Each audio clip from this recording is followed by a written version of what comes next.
할렐루야. 오늘 하나님의 말씀을 보도록 하겠습니다. 하나님의 말씀, 우리가 이제 아모스 9장 11절로 15절에 있는 말씀을 우리가 봤는데, 오늘 이 말씀을 통해서 따라합시다. 하나님의 부흥. 추워요? 근데 왜 다 오그라져가지고 말을 안 해? 따라합시다. 하나님의 부흥.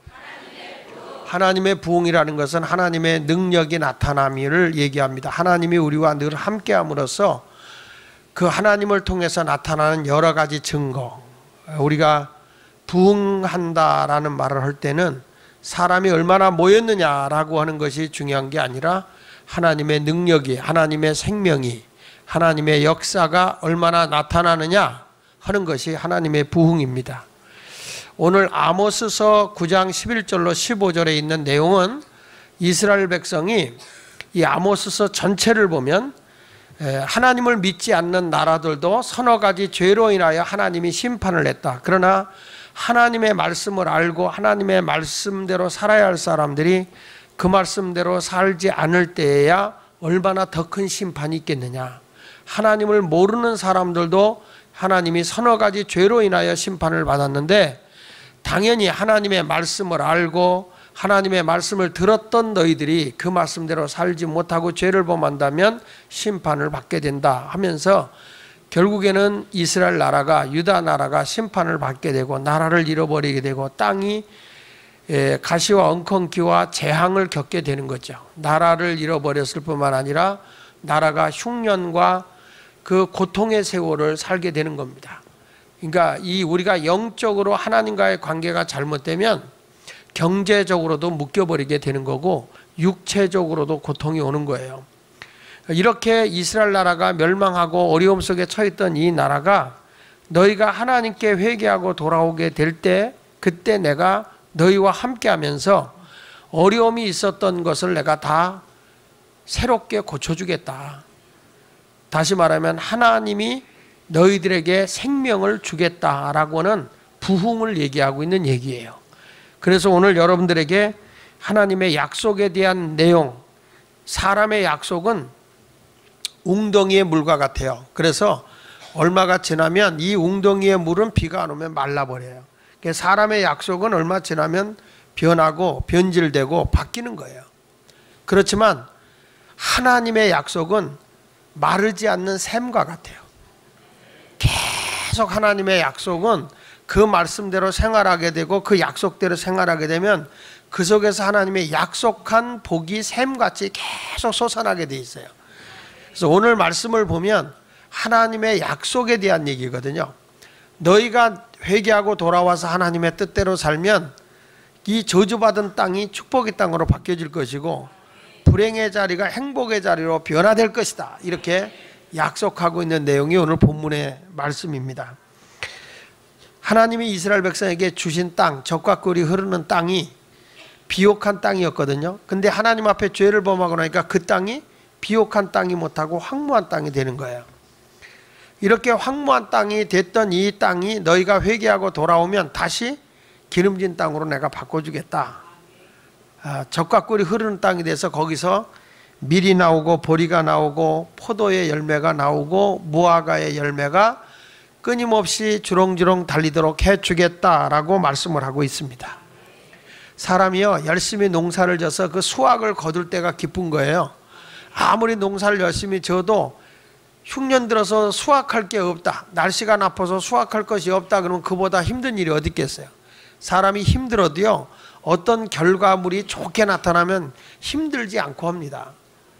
운동선수들도요, 그 어느 날 그런 얘기잖아요. 사기가 오른다고요, 사기. 에? 아니, 누구를 사기친다는 게 아니라 막 뭔지 모르게 자기도 모를 힘이 막 솟아날 때가 있어요.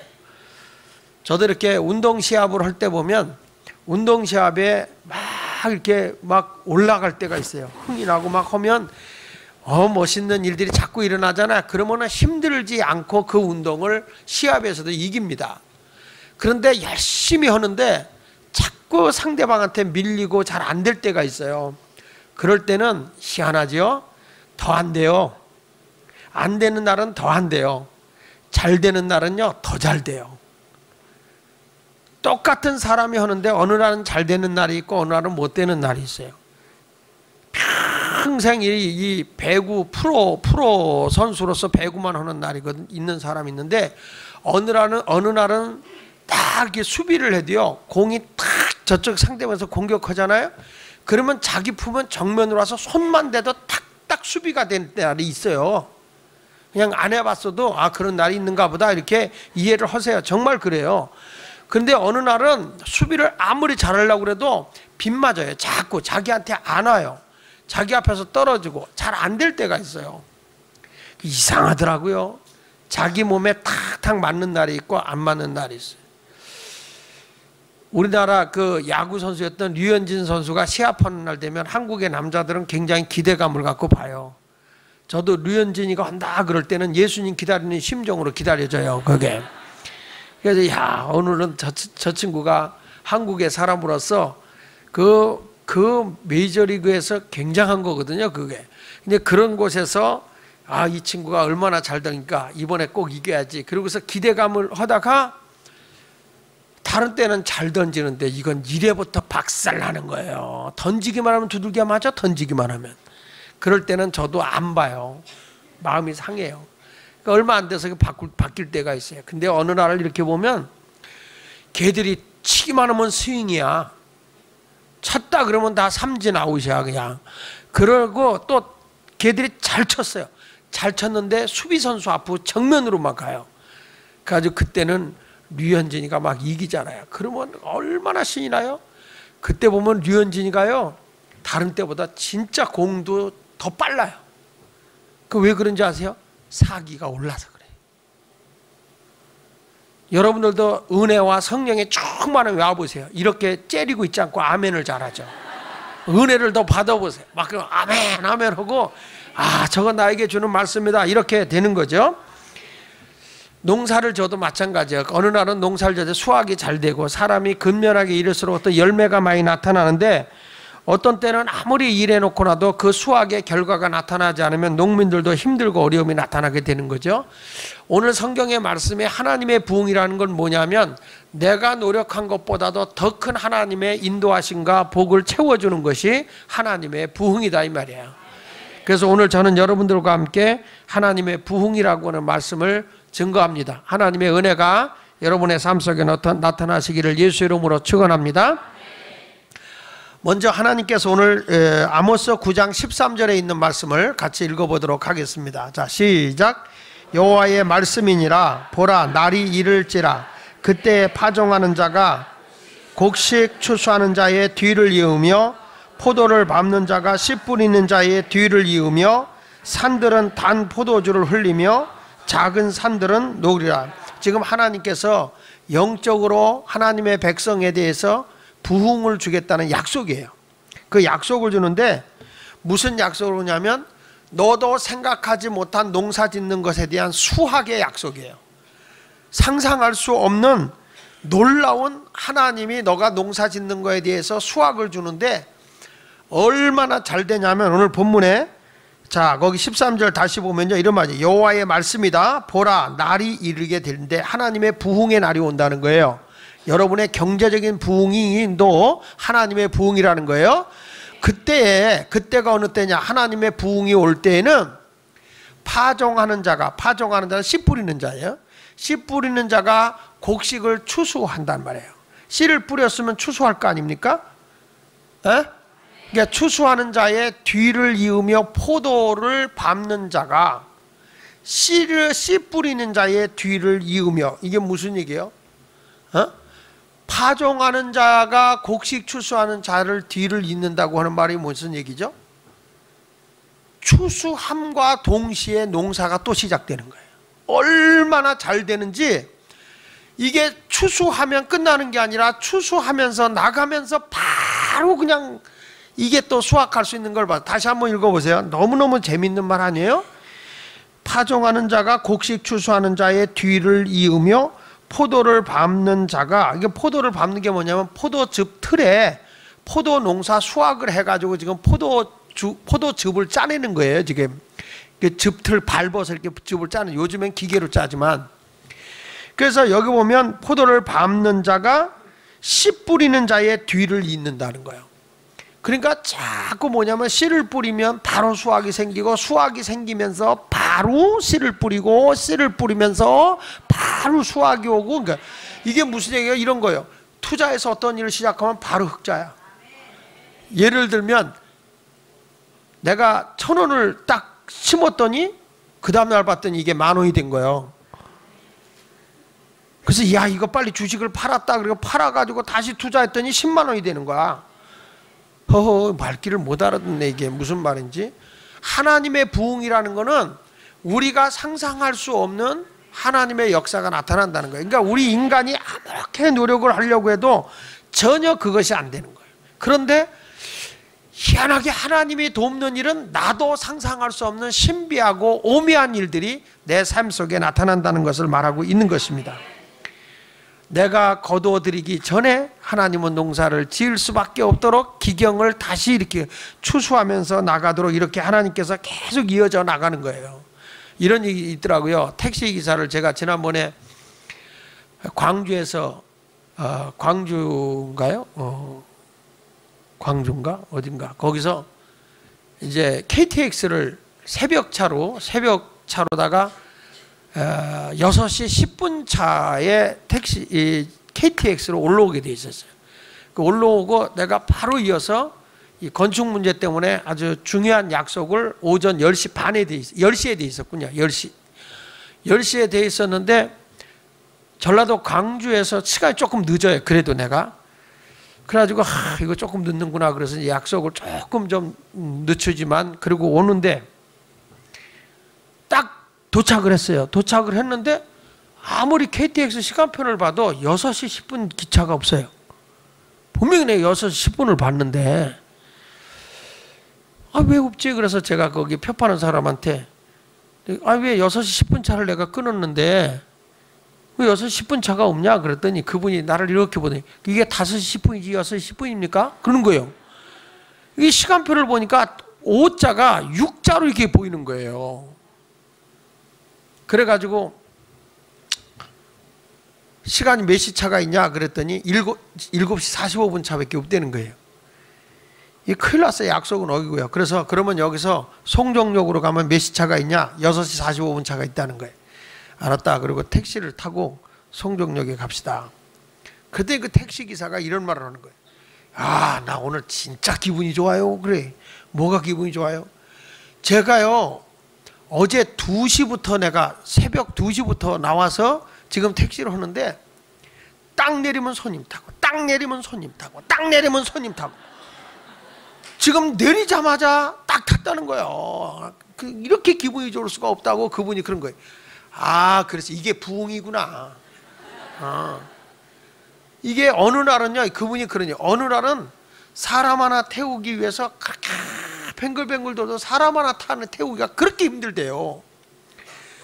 근데 자기는 개인 택시인데 이분이 그래. 자기는 하루에 15만 원만 딱 벌면 그냥 안 오고 들어간대. 그래요. 그래서 저는요 목사님 이제 내가 이제 전도하다 보니까 목사인 거랑 이분이 교인이더라고요. 근데 이제 목사님 저는요 정말 하나님의 역사가 오늘 제 아내가 아마 틀림없이 새벽기도 어제부터 열심히 했을 거라고. 이렇게 잘 될 수가 없대. 자기는 지금 2시부터 시작해서 4시간 했는데 처음으로 자기는 4시간 동안에 12만 원을 벌었대. 12만 원. 이건 있을 수가 없대. 자기는 이제가 택시기사를 그렇게 오래 해도 처음이랴. 그래서 너무 좋다고 그래서 내가 딱 나왔는데 11,000원인가 나왔더라고요. 그래서 꼭 식사하라고 내가 2만 원을 줬어요. 그랬더니 이분이 너무 많은데요. 그리고 가요 그냥. 안 주는 거 거슬러 주지 않고 그냥 너무 많은데요. 그리고 가더라고.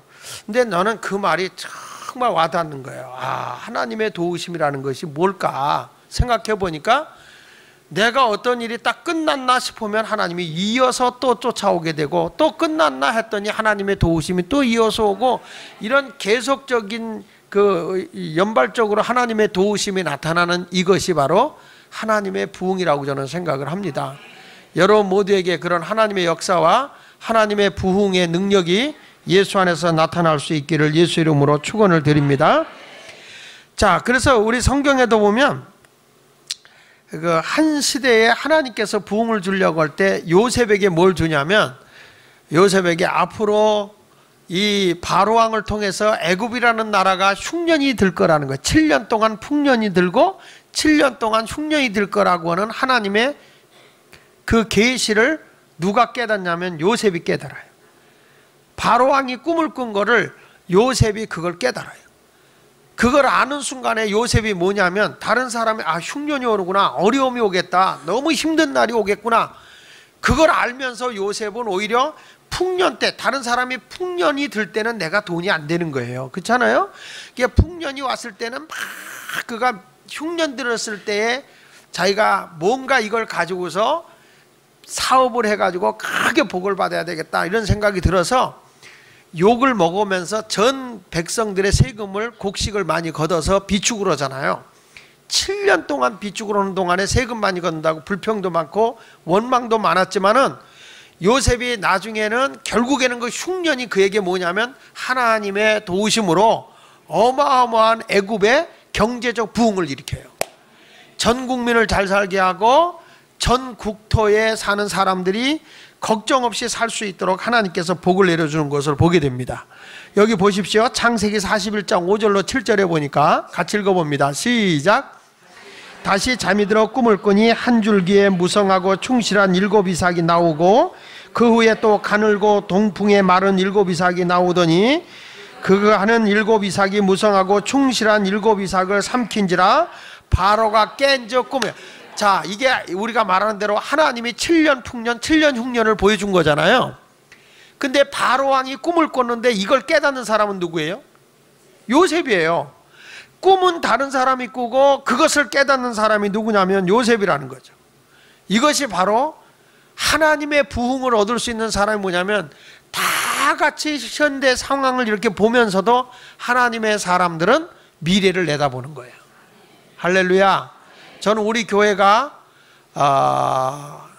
여러 가지 부족함이 있고 연약함이 있을지 모르지만, 하나님은 저희들에게 미래를 볼 수 있는 눈을 주셨다는 거예요. 어느 방향으로 교회가 가야 앞으로 이 교회가 침체되지 아니하고 지역에 있는 모든 사람들과 함께 아우러지는 그런 교회가 될 수 있겠느냐. 막혀있는 교회가 아니라 사람이 저절로 흘러 들어올 수 있는 아름다운 교회를 만들 수 있는 것이 뭐냐.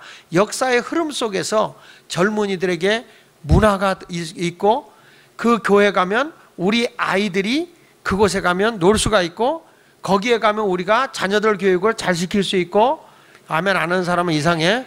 거기에 가면 기독교가 뭔지 알겠다, 이런 모습으로 모든 게 나타나야 되는 거예요.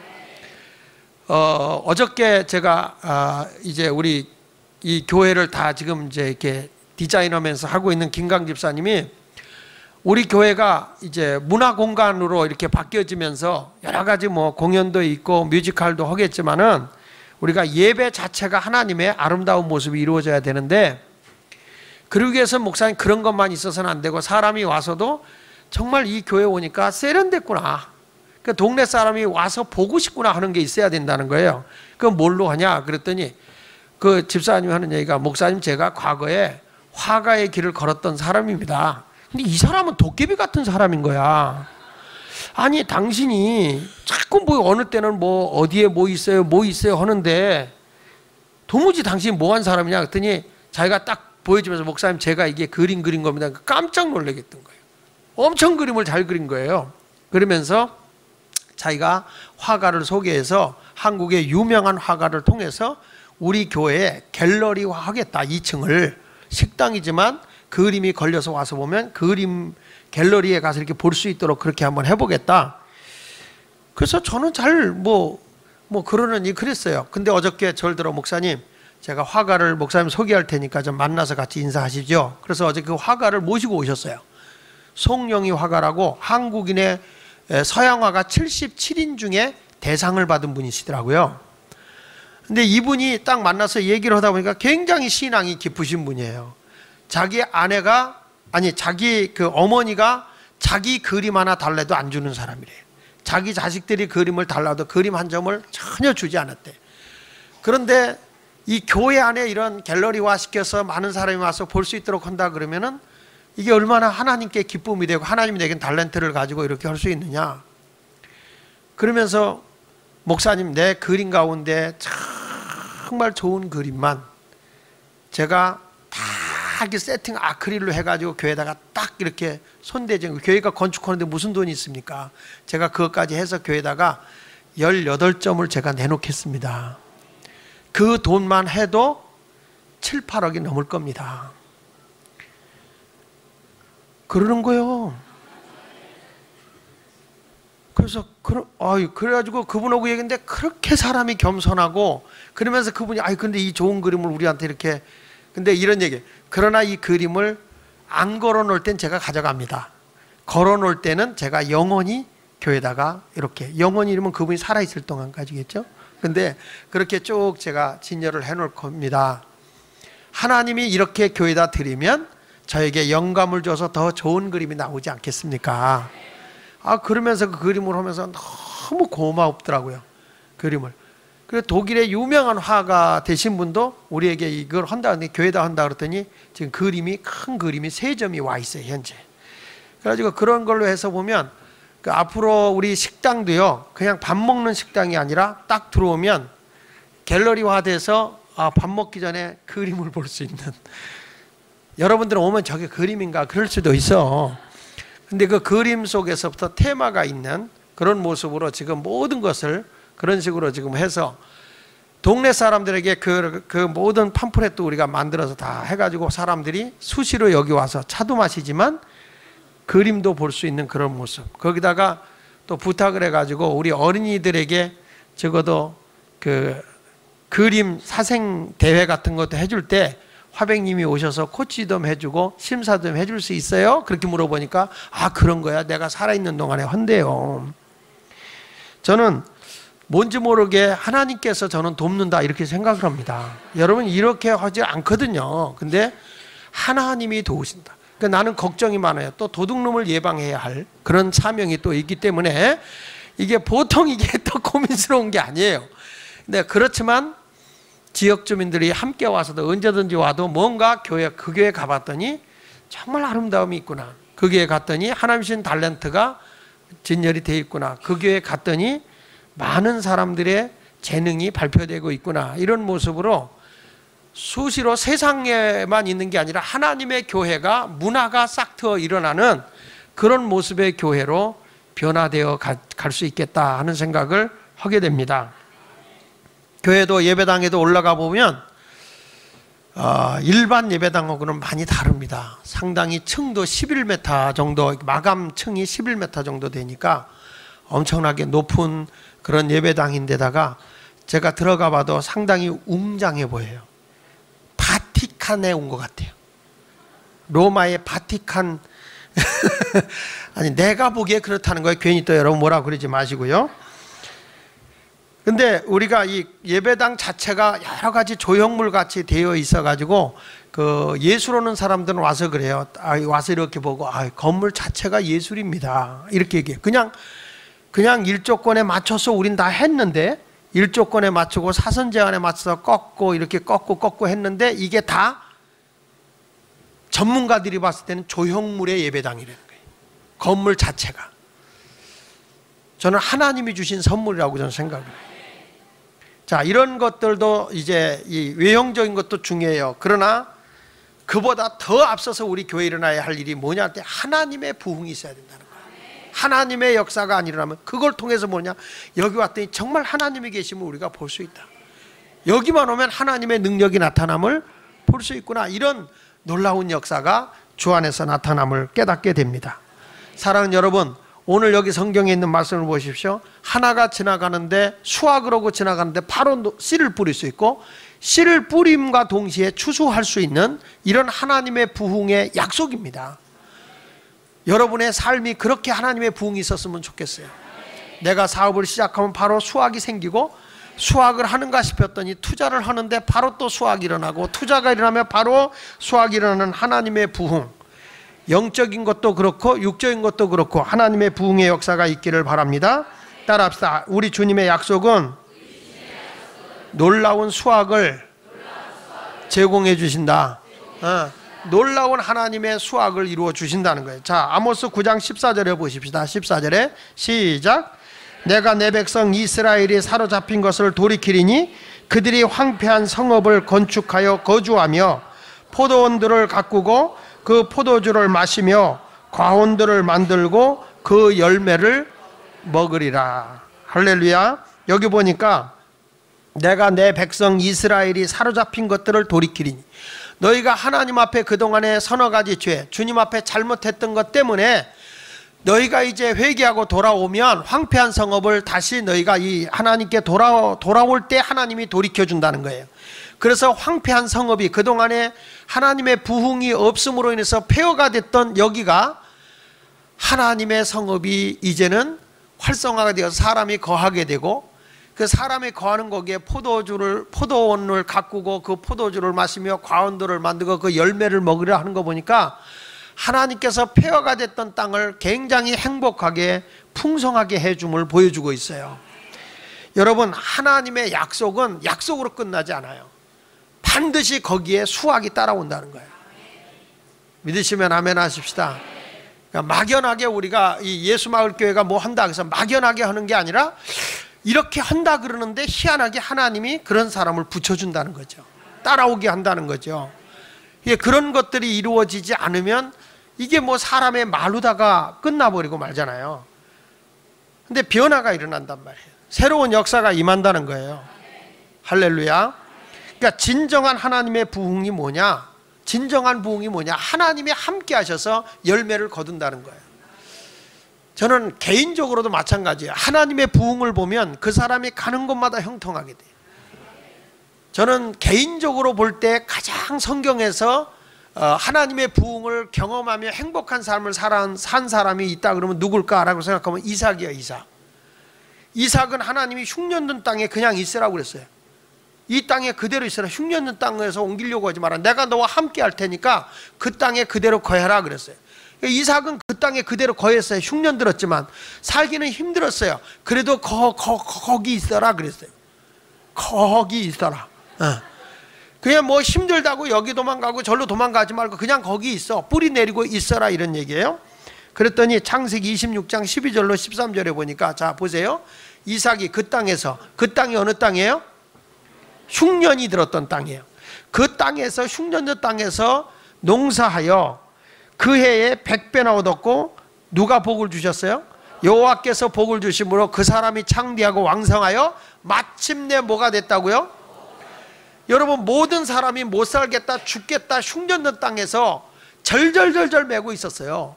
근데 하나님은 이삭에게 자리 뜨지 마. 너희 아버지는 애굽으로 내려갔었는데 너는 흉년 들어도 내려가지 마. 근데 아버지 아브라함은 애굽으로 내려가서 아내를 팔아먹었거든요. 근데 이삭은 그대로 그 땅에 머물렀다는 거예요. 그랬더니 하나님의 말씀대로 순종하니까 하나님의 약속은 하나님이 이루신다는 거예요. 하나님이 거기서 부흥을 주기 시작하는데 상상을 초월한 부흥이 와서 거부가 됐다 하는 거예요. 예수마을교회 성도 여러분, 거부되십시오. 그 얘기할 때는 눈이 반짝거리네요. 거부가 되는데 하나님께 영광이 되는 거부가 돼야 됩니다. 자, 그래서 이삭이 너무 거부가 되니까 셈이 나는 거야. 셈이 나는 거예요. 그래가지고 하나님의 부흥 앞에 셈이 나가지고 블레셋의 왕인 아비멜렉이 다윗에게 와서, 이삭에게 와서 뭐라는 거 아니야? 너 이 땅 좀 떠나줄래? 그러는 거예요. 이제 자리 잡아서 부흥이 일어나서 여기서 행복하게 저 푸른 초원 위에 그림 같은 집을 짓고 살아보자는 남진의 노래보다 더 호화로운 그런 땅에서 이제 살만한데, 아비멜렉 왕이 와가지고 블레셋의 왕이 와서 여기 떠나라. 근데 뭐 거기서 그렇게 버티지 않아요. 근데 왜 떠나라고 그런지 아십니까? 16절에 보면 이렇게 말합니다. 16절에, 창세기 26장 16절에 보면 우리보다 크게 강성한 즉 우리를 떠나라 이렇게 말하는 거예요. 네가 우리보다 잘 되니까. 여러분, 나는 복을 받아도 남이 샘낼 정도로 복 받았으면 좋겠어. 사촌이 땅을 사면 배가 아프잖아요. 여러분들이 배가 아픈 사람이 되지 말고 배를 아프게 하는 사람이 되세요. 내가 잘 돼가지고. 근데 그렇게 아멘 해가지고는 남만 부러워하지 나를 부러워하는 사람이 없을 것 같아. 다시 한번 해보겠어요. 여러분, 다른 사람이 배가 아플 정도로 좀 복을 받아봐요. 근데 지금 힘들고 어려운 땅에 있어도 이삭이 하나님의 말씀에 순종하고 그 자리에 딱 머무르니까 하나님의 부흥이 그 자리에 오는 거예요. 신앙이라고 하는 거는 내가 좋을 때도 있지만 힘들 때도 있는 거예요. 그 힘든 것이 경제적으로 힘들 수도 있고, 사람으로 인해서 힘들 수도 있고, 환경으로 인해서 힘들 수도 있고, 때로는 지도자로 인해서 힘들 때도 있어요. 그럴 때 우리는 힘들어 그래서 우왕좌왕하고 이리저리 막 방황하는 사람이 아니라 하나님의 말씀을 붙잡고 그 자리를 견디면, 성경에 너희가 여러 가지 시험을 만나가든 온전히 기쁘게 여기라. 왜 그러죠? 시험 후에는 반드시 하나님의 상과 복이 있어요. 하나님을 의지하고 당하는 시험은 뒤에는 반드시 좋은 일이 있다니까요. 힘들어도 낙심할 거 없어요. 요셉이라는 사람이 애굽의 보디발의 가정에 노예로 팔려가서 행복하게 살 것 같지만 억울하게 감옥에 갇혀도 그게 하나님의 길이야. 그러니까 우리 예수 믿는 사람은 안 되는 게 잘 될 수도 있는 거예요. 지금은 힘들다 그래도 힘들다, 스트레스는 받지 말고 힘들어라. 내가 오늘도 그랬어요. 막 이렇게 일을 하다가 속상한 일 있고 막 큰 소리가 나올 수 있어요. 일하는 사람들고. 그렇게 할 때 내가 그 감독한테 그런 얘기를 했어요. 뭐냐면 열 받지 말고 소리만 질러라 그랬어요. 이 속에서부터 감정이 섞이지 않게, 아 왜 그래 이러면서 한번 해봐라 그렇게 얘기했어요. 왜냐하면 사람이 열 받으면 내가 병나요. 그래서 열 받지 말고 저는 잘 이렇게 사람들을 달래가면서 이렇게 일을 시키는 게 훨씬 더 유익하고 잘 되는 것 같아요. 자, 여러분, 오늘보다 크게 하나님이 우리를 잘 되게 하면 아비멜렉 왕이 우리를 떠나라. 근데 이삭은요, 욕심 안 부려요. 왜냐? 하나님이 함께하는 사람은 어느 자리 가도 하나님이 함께하는 거예요. 하나님의 부흥이 일어나는 거예요. 그래서 이삭이 또 떠나요. 떠나서 아브라함 아버지가 이 우물이 이렇게 블레셋 사람들이 이렇게 막아가지고 마른 우물이 있었어요. 근데 가다 보니까 아버지 때 팠던 우물이 있는데 그 우물이 다 말라 있거든요. 근데 이삭이 가서 그걸 우물을 메꿨던 우물을 다시 팠어. 팠는데요, 복 있는 사람이 가면 또 샘이 터져요. 자, 보세요. 18절 봅니다. 창세기 26장 18절 시작. 그 아버지 아브라함 때 팠던 우물들을 다시 팠으니 이는 아브라함이 죽은 후에 블레셋 사람이 그 우물들을 메웠음이라. 이삭이 그 우물들의 이름을 그의 아버지가 부르던 이름으로 불렀다. 그러니까 우물을, 여기서 이 이스라엘 사람들의 부는요, 물이에요, 물. 중동 국가는 우리나라 아무데나 파서 샘이 나오는 게 아니라 우물이 있는 자리가 있거든요. 성지순례 가보면 하지만 거기 샘이 나오면 그 샘을 감추기 위해서 산더미 같이 싸놔요. 동굴을 만들어 버리잖아요.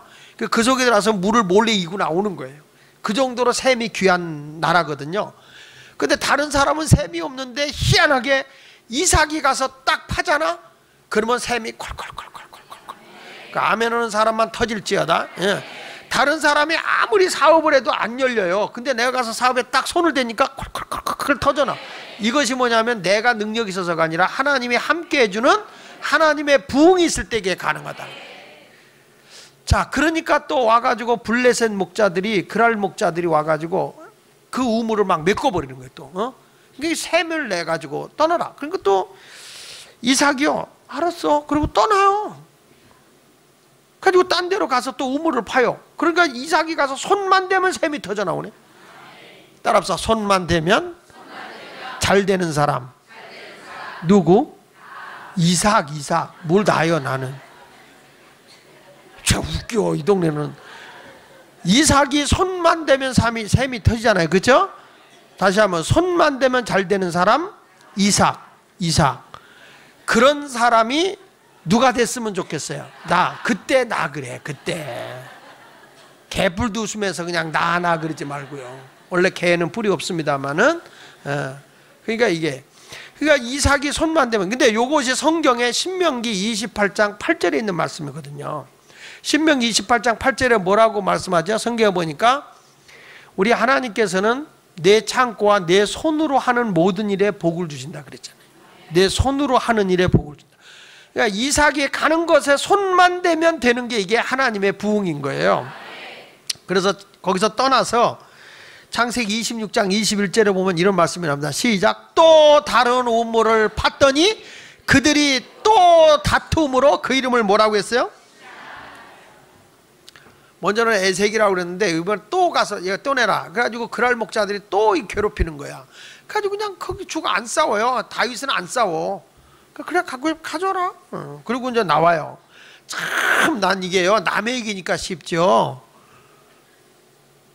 난 요즘에 교회 건축하면서 계속 뭐 우리가 건축비를 자꾸 올리려고 그러잖아요. 올리고 더 받아가려고 그러잖아. 안 뺏기려고 그러잖아. 우리 교회는 더 안 주려고 그러잖아. 이게 쉬운 게 아니라고요. 그러니까 내가 이삭이 못 돼. 나는 이게 막 가자. 그리고 또 가는 거예요. 그리고 나서 또 우물을 팠네. 옮겨가지고 속도 좋아요. 이번에는 또 우물을 크게 팠어요.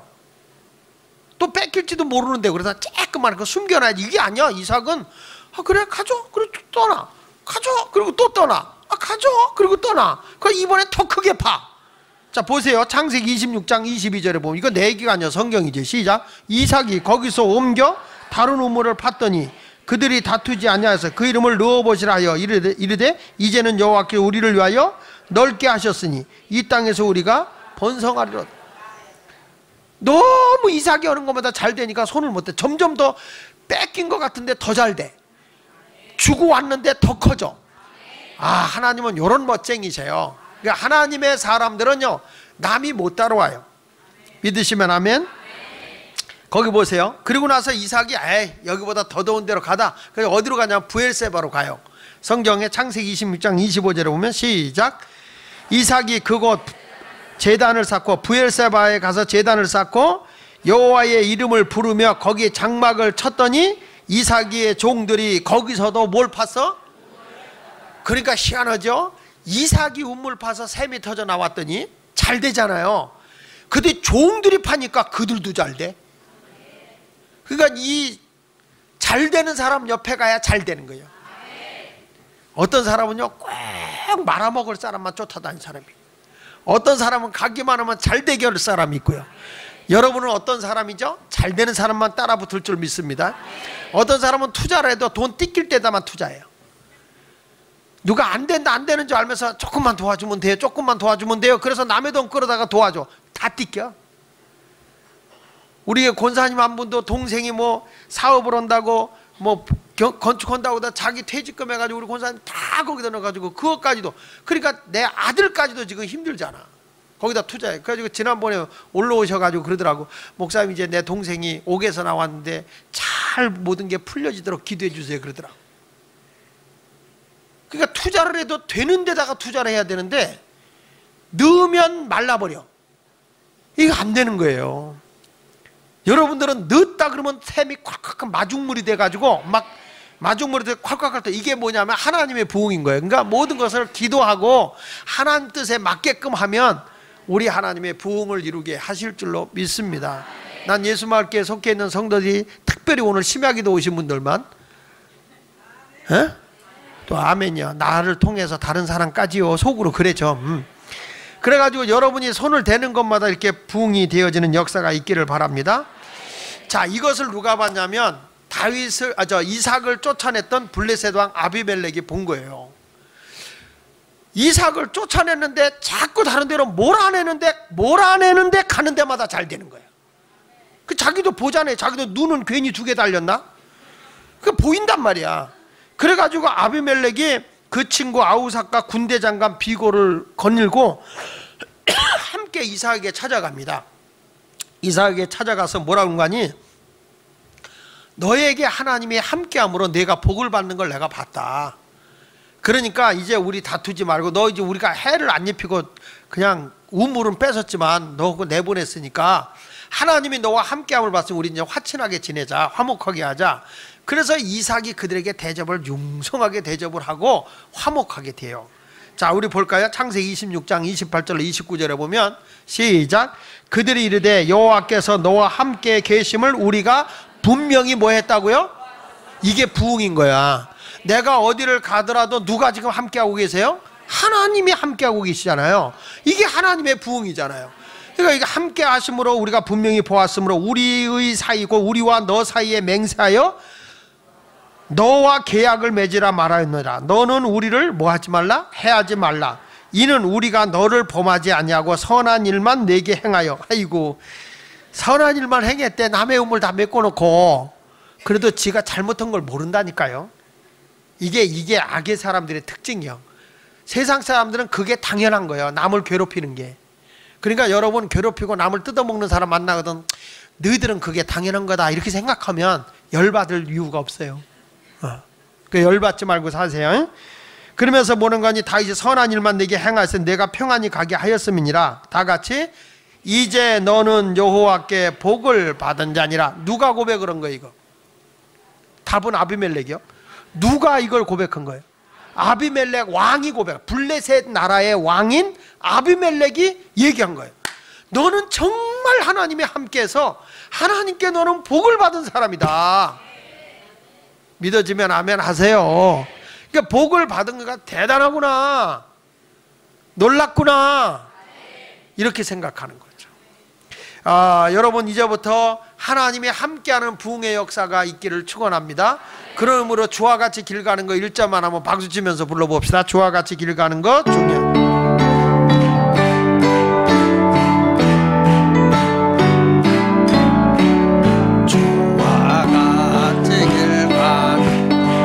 즐거운 일 아닌가. 우리 주님 걸어가신 발자취를 밟겠네. 한 걸음 한 걸음 주 예수와 함께 날마다 날마다 우리 걸어가. 날마다 날마다 날마다 주 예수와 함께 날마다 날마다 우리는 걸어가리. 할렐루야. 그러니까 부흥이라고 하는 건 꼭 교회에서만 쓰는 용어가 아니라는 거예요. 하나, 이 다시 붙자 일어날 흥자가 부흥이요. 한문으로 얘기하면 다시 붙자 일어날 흥자.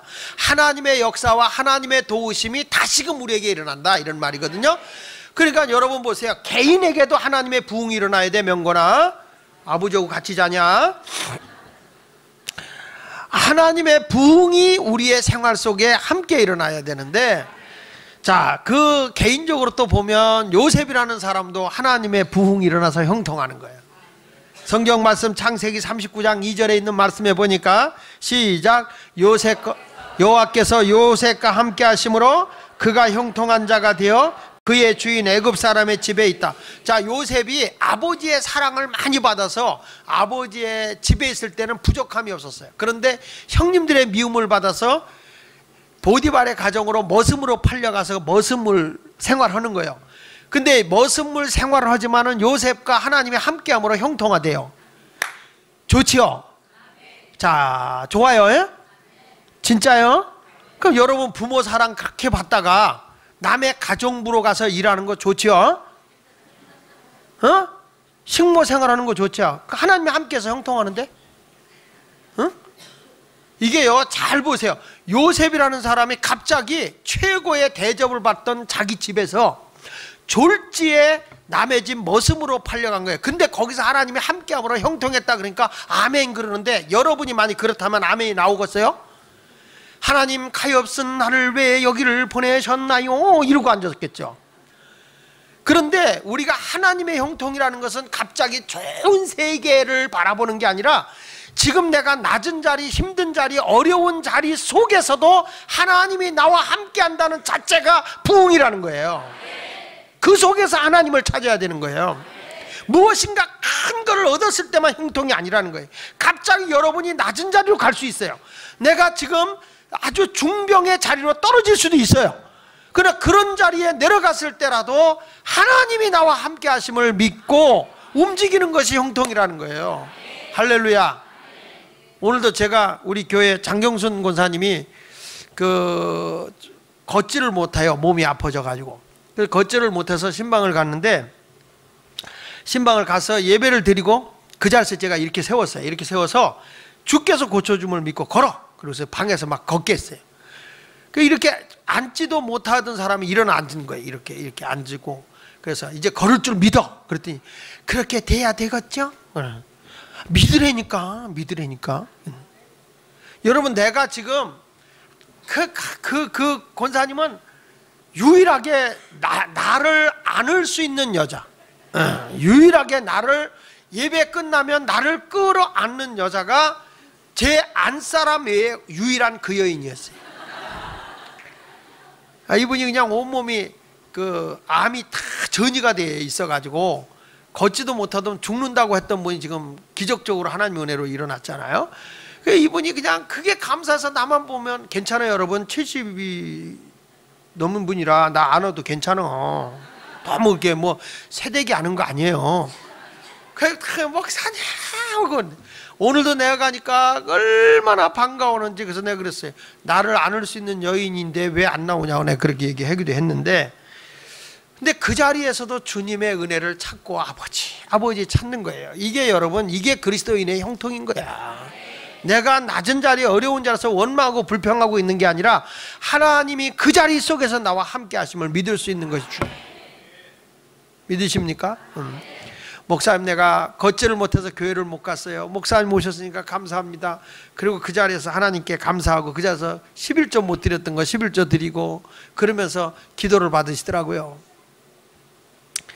여러분, 우리 하나님이 함께 한다는 것만큼 위대한 일은 없어요. 자, 요셉이라는 사람이 보십시오. 창세기 39장 5절에 보면 시작.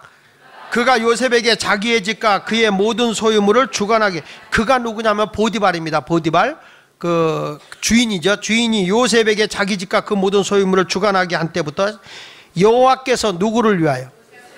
다시, 여호와께서 누구를 위하여? 아니, 요셉만 위하지 말고 자기 이름 좀 불러봐. 여호와께서 누구를 위하여? 에? 자기 이름을 부르려니까. 요셉은 자기 이름 부르는데 왜 여러분 나를 위해서 그래? 하기리를 위해서, 하영이를 위해서. 이렇게 한번 해봐. 다시, 여호와께서 누구를 위하여? 그 애굽 사람의 집에 뭘 내려서? 그러니까 애굽 사람의 집에 복을 받으면 그 사람이 복 받는 거지. 그게 아니라는 거예요. 요셉을 위해서 그 가정에 복을 주는 거예요. 믿습니까? 내가 어느 직장에 가면, 어느 직장에 갔다 요셉을 위해서 복을 주는데 애굽 사람의 집에 복을 줬잖아요. 그러니까 그게 왜냐하면 실질적으로는 요셉을 위해서 준 거라고. 요셉을 위해서. 누구를 위해서? 누구를 위해서? 요셉을 위해서. 할렐루야. 이번에 하영이 LA 갔더니 용돈 주지. 장로님이 많이 줬어? 얼마나 줬어? 500불? 와, 한 번도 본 적 없지 그 장로님. 처음 본 거지. 근데 왜 줬대? 왜 줬대? 나와 함께 하는 교인이기 때문에 준 거야. 제가 전화를 했어요. 우리 장로님 딸인데 미국에 갔는데, 장로님 우리 가면 맛있는 것 좀 사주고 용돈 좀 주세요. 왜냐하면 그 장로님이 제가 한국에 계실 때 집회할 때 하나님의 놀라운 기적을 경험한 분이에요. 제 집회 때. 거기 가면 그 장로님이 항상 우리 가족들을 그렇게 잘 사랑하고 돌봐줘요. 그 집에만 가면. 그 집 애들도 그래요. 그 집 애들도 다 가면 좋은 거 있으면 애들이 그렇게 잘 됐어요. 하나는 목사 사모가 됐고 하나는 큰 회사에 다니는데 그렇게 애들이 훌륭해요. 근데 얘들이 가면 목사님 그 어렸을 때 내가 아버지 어머니가 은혜 받던 걸 걔들이 다 봤거든요. 걔들 하면 그렇게 저를 좋아하고, 뭐 가면 지난번에 갔더니 얘가 아이패드도 사주고 뭐 이런 애들이에요. 한국에 뭐 꼭 와서 인사하고 그러는데 정말 그렇게 이물 없이 지내요. 그래서 내가 우리 장로님 딸 거기 꼭 갈 거니까 용돈 주세요. 그랬더니 아이 목사님 그럼요 걱정하지 마세요. 그래. 그래서 줬어요. 근데 나한테 줬다는 연락도 안 왔어. 와서 물어본 거지. 받았구나. 여러분 보세요. 나와 함께도 이런 돈이 생겨요. 미국에 가는데도 아무 상관없는데. 이거 내가 비유로 얘기하는 거지만 하나님이 나와 함께 한다. 그럼 우리 하나님이 모든 것을 다 주관하시고 모든 것을 인도하시는 하나님이잖아요. 근데 그 하나님께서 우리에게 부족함이 없도록 채워주신다니까요. 할렐루야. 오늘 여러분들에게 하나님의 영광이 드러나길 예수 이름으로 축원합니다. 미국에서 31살 먹은 남자 둘이 전화가 왔습니다. 목사님, 좋은 여자 있으면 소개해 주세요. 좋은 여자는 없다. 그냥 시시한 여자라도 택할래. 목사님 보내주면 장가가겠대. 누구 지원병 있으면 2명 저한테 신청하시기 바랍니다. 미국 시민권자 한국인입니다. 진짜입니다, 진짜. 진짜. 여자분들 가운데 혹시 목사님 저 좀 그냥 거기서 얘기하더라고요. 보통 적당 타당성 있는 사람을 보내달랍니다. 너무 잘난 사람도 말고 그냥 보통 사람을 보내달래요. 나이는 30세 이하입니다.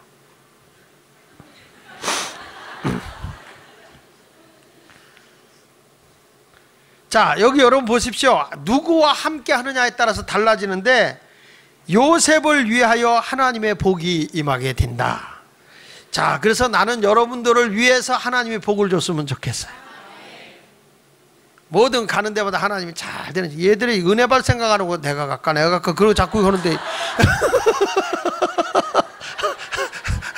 너무 좋아하지 마. 은혜는 받고 나중에 찾아와. 은혜는 받고. 아니, 너무 일찍 얘기했네. 자, 하나님이 함께함으로 부흥의 역사가 일어납니다. 창세기 39장 23절에도 보니까 이렇게 말합니다. 같이 읽어봅니다. 시작. 간수장은 그의 손에 맡긴 것을 무엇이 살펴보지 아니하였으니 이는 여호와께서 요셉과 함께 하심이라. 여호와께서 그를 범사에 형통하게 하셨다. 여호와께서 요셉과 함께 했다는 거예요. 어디에 있을 때? 지금 요셉이 환경은 더 나빠졌어요. 보디바라 가정의 머슴에서 가정 총리의 일을 하다가 억울한 누명을 쓰고 감옥에 갇혀 있는 거예요. 간통죄라는 죄목을 쓰고 감옥에 갇혀 있는 거예요. 그의 환경이 더 좋아졌어, 나빠졌어요? 우리 같으면 실망하겠죠? 그런데 그런 자리에서도 하나님이 나와 함께 한다는 걸 믿어야 되는 거예요. 그것이 하나님의 부흥인 거예요. 지금 여러분이 잘 나가다가 지금 어려움의 코너에 묻혀서 막 실망이 올 때가 있을 거예요. 그렇지만 여러분이 실망하지 말아야 하는 이유는 그런 가운데도 하나님이 나를 굶어 죽지 않게 한다는 거야. 그런 가운데 힘들긴 해도, 어렵긴 해도 내가 감옥에 갇혀있으면 얼마나 힘들겠어요. 사람들이 얼마나 손가락질했겠어요. 야, 너희 주인에 그렇게 너에게 배려를 해서 가정 모든 살림을 다 맡겨줬는데 야, 주인 아줌마까지 넘봐? 이런 천하의 못해. 지나가는 사람마다 침뱉을 것이며 지나가는 사람마다 걷어찼을 거예요. 권력 있는 사람의 머슴이 감히 주인을 넘봐? 이러면서 욕을 했을 거야. 그러나 이 사람은 아무 일도 안 한 거예요. 그 여자가 요셉을 갖다가 그러려고 한 걸 누명을 뒤집어 씌운 거잖아요. 얼마나 억울해요. 가슴 쳐드셨잖아요. 그냥 이삭처럼 땅을 쳤으면 샘이 터져 나왔을 거예요. 요셉이라는 사람이 그것을 탄식을 하며 괴로웠을 거예요. 그런데 요셉은 그 가운데서도 전능하신 하나님이 함께함을 믿기에 낙심하지 않는 거예요. 실망하지 않는 거예요. 이것이 우리들의 하나님의 부흥이라는 거예요. 좋은 자리에서 잘 되는 것만 부흥이냐 이 말이야. 아니라는 거예요. 절박한 상황에서 전능하신 하나님이 함께 하심을 믿는 것이, 그것이 부흥이라는 거예요. 우리가 심야기도 와서 하나님이 나와 함께 하심을 느껴보세요. 경험해보세요. 믿습니까? 12월 마무리를 지어가요. 지금 다 한국 경제가 어렵다고 그래요. 점점 힘들다고 그래요. 그래서 자꾸 여러분 힘듭니다, 어렵습니다, 그러지 마시라는 거야. 이럴 때도 전능하신 하나님이 나와 함께 하심을 믿으라는 거예요. 하나님이 나를 도와주심을 믿으라는 거예요. 여러분 입에서 힘들어요, 못해 먹겠어요 해서 나아질 건 없어요. 하나님이 나와 함께 하세요. 하나님은 나를 돕는 자세요. 요즘에 어떠세요? 잘 돼가고 있어요. 아니, 요즘에 누가 그러는데 다 죽을 맛이라는데 그건 그들 생각이고요. 하나님이 나와 함께하고 계셔서 잘 돼가고 있어요. 기분 나빠도 나는 잘 돼요. 이런 믿음에 좀 용사가 됐으면 좋겠습니다. 그러니까 좋은 자리에 있을 때만 잘 되는 게 아니에요. 어느 자리에 있어도 하나님이 나와 함께 하심을 믿어야 될 줄로 믿습니다. 이 몸의 소망 무행가 1절만 불러볼까요? 이 몸의 소망 무행가.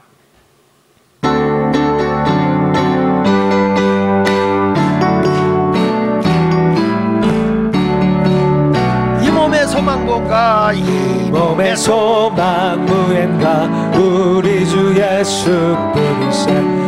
우리 주 예수밖에는 믿으리 아주 없도다. 주 나의 반석이시니 그 위에 내가 서리라. 그 위에 내가 서리라.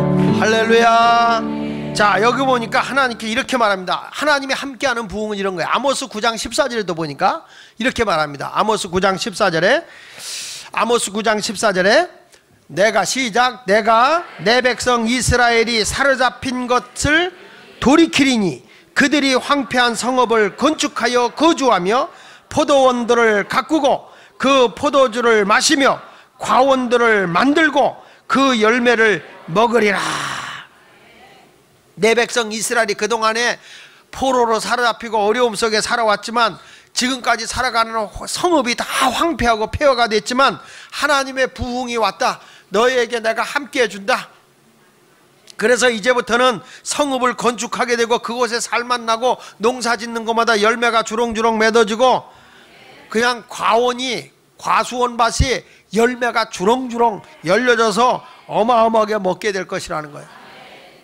얼마나 여러분 이것이 감사할 일입니까? 하나님께서는 그렇게 잘 되게 해주는 거예요. 그래서 우리가 이런 모든 것을 보면서 결론이 뭐냐면 하나님의 부흥을 볼 때마다 내가 하나님에게서 떨어졌던 데서 돌아가야 된다는 거예요. 이걸 뭐라 하냐면 회개 또는 회심이라 얘기하는 거예요.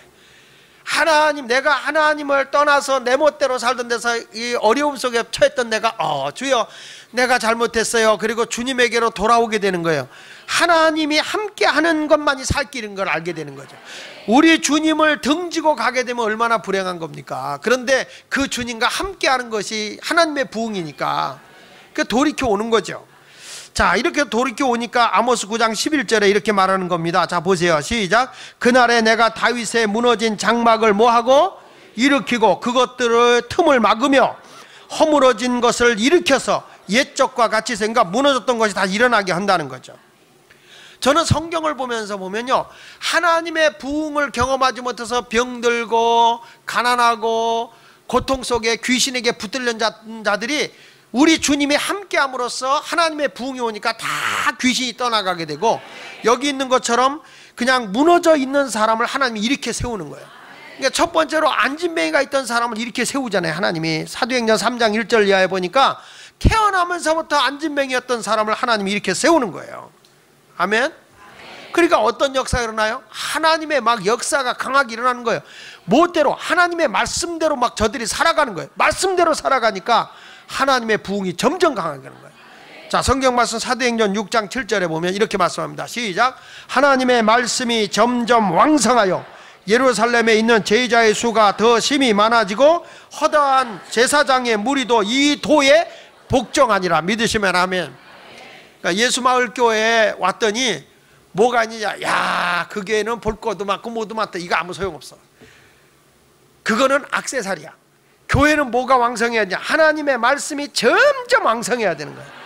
말씀이 살아 움직이고 그 말씀대로 아멘 했더니 능력이 나타나고 하나님의 말씀 살아있고 운동력이 있어서 그 속에 하나님의 약속이 있고 하나님의 보장이 있고 하나님의 복이 있고 하나님의 능력이 있어요. 그러니까 초대교회가 무엇이 왕성했다고요? 하나님의 말씀이 점점 왕성하는 거예요. 가가지고 사도들이 말씀을 전할 때마다 일어나서 아멘 아멘 하고 그 말씀대로 살아가는 거죠.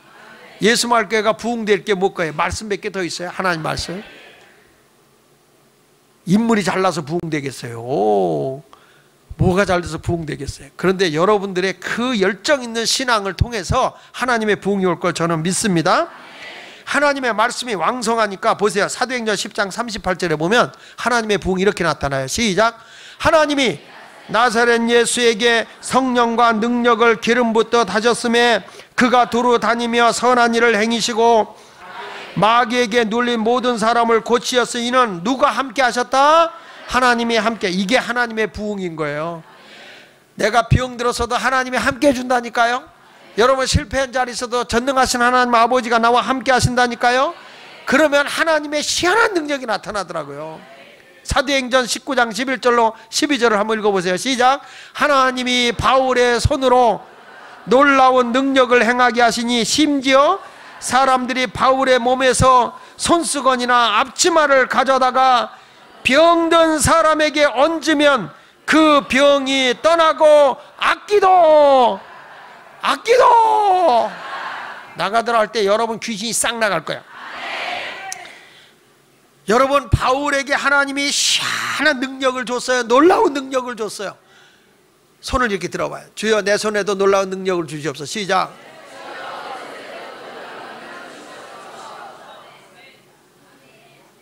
이렇게 하지 말고 보면서 해. 보면서. 주여 내 손에도 놀라운 능력을 주시옵소서. 시작. 할렐루야. 저도 오늘 이렇게 기도 신방 같이 간 분들이 있었어요. 그래가지고 제가 다 거기다 손 얹어라 그랬어요. 환자에게. 왜냐하면 내가 능력이 없어도 신방대원이 능력이 있어서 날 수 있어. 그러니까 다 손 얹어라. 그리고 다 손 얹고 기도시켜서, 돌아가면서 기도시켜서, 병 낫기를 위해서. 누구 기도 때 난지 몰라. 그러나 내가 목사로 갔기 때문에 목사님이 기도했더니 낫다 그럴 수도 있거든. 그러니까 하여튼 능력 있는 사람 가서 다 앉아, 다 얹고 손 기도해라. 내가 얼마나 내가 머리를 쓰는데요. 하나님께서 다 평신들하고 능력 안 주는 게 아니거든. 다 하나님이 희한한 능력을 준단 말이에요. 사도들에게 이런, 이 당시에 바울은 사도도 아니었어요. 이 당시에는 예수 믿는 사람 핍박했다가 다메섹 도상에서 갑자기 예수님을 만난 사람 아닙니까? 근데 이 바울이라는 사람에게 하나님의 능력이 나타나고 희한한 능력이 나타나는 거예요. 그러니까 여러분들도 놀라운 능력이 나타나. 제발 목사님만 신방 가지요 하지 마세요. 여러분이 가도 기도해도 환자가 벌떡벌떡 일어나 봐라. 근데 문제는 또 지가 교회 한다고 그럴까 봐 걱정이지. 능력이 너무 세게 나타나면 아이고 내가 교회 차려야 되겠다. 우리 목사보다 내가 능력이 빡세다 이러고 앉았어요. 아유, 머리카락을 드라이로 해주고 싶어 그냥. 하나님의 부흥이 오면요, 사람이 야 정말 그런 역사할 때 하나님 내가 죄인이다. 병이 났을 때 12의 혈루병 여인도 나는 죄인입니다 이렇게 회심하잖아요. 하나님의 역사를 경험할 때 자기가 하나님을 느낄 때 회심이 일어나는 거예요. 회개의 역사가 일어나는 거예요. 여러분들도 이 바울이라는 사람이 다메섹에서 예수님을 만나고 회심해서 주님을 따라가는 사람이 된 것처럼 여러분들도 이제 주님을 등지고 살았던 데서 돌이키시길 바랍니다. 이렇게 하나님의 부흥을 경험하면 점점 하나님 말씀이 흥황하는 거예요. 말씀 들을 때마다 역사가 일어나니까. 지금 여기 어느 교회 가서 막 표정만 행하고 능력만 행하고 신앙이 병들거든요. 근데 그거는 하나님의 말씀을 보조하기 위해서 역사가 나타나는 거니까. 그래서 초대교회가 이런 표적이 많이 나타나니까 하나님 말씀이 점점 왕성하는 거예요. 사도행전 19장 20절에도 보니까 크게 읽어봅니다. 시작. 이와 같이 주의 말씀이 힘이 있어 흥황하여 세력을 얻으니라. 할렐루야. 다시 한번 크게 시작. 이와 같이 주의 말씀이 힘이 있어. 다시 뭐가 있어? 뭐가? 내가? 말씀이 힘이 있는 거예요. 뭐 또 힘이 있어. 내가 힘이 있어. 요동치는 맥박 들끓는 피 아름다운 근육. 뭐 이게 아니야 이게. 말씀이 힘이 있는 거예요. 하나님 말씀. 다른 거 그 말씀을 믿으면 역사가 일어나는 거예요.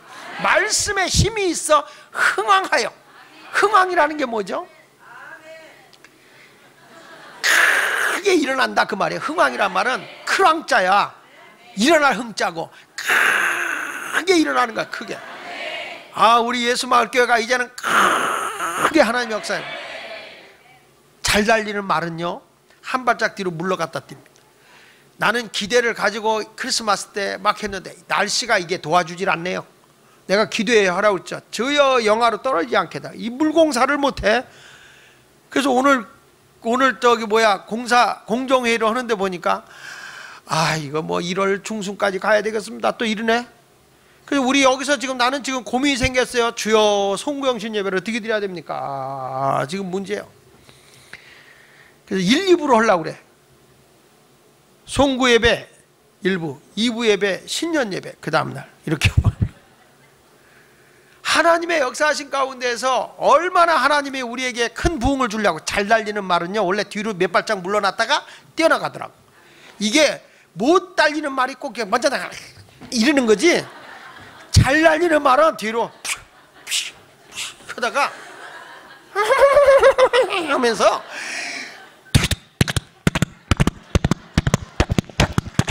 그냥 거기 다 달려나가는데 엄청나게 확 달려나가는 것. 교회도 똑같은 거야. 조금 뒤로 물론 늦더라. 어차피 뭐 느긋하게 먹자고. 이제 나도 뭐 이젠 기대했다가 늦게 가기로 했어. 안 되는 거 뭐 떼쓴다고 되는 것도 아니고, 날씨가 추운데 그냥 강조했다 이게 안 되고, 그러니까 지혜롭게 가자고. 그냥 그다음에 딱 들어가면 그냥 냅다 달리는 거예요. 그때는 잘 달리는 말은. 활을 쐈는데 말이 늦게 왔나요? 여러분, 우리가 하나님의 말씀의 능력이 강하게 나타나는 교회, 부흥의 역사가 일어나는 교회, 여기서 하나님의 수많은 영혼이 구름대같이 구원되는 그런 역사의 바람이 일어날 그런 교회. 어느 교회? 여러분이 그런 역사를 이루시기를 예수 이름으로 축원합니다. 이상 설교 끝. 하세요. 할렐루야.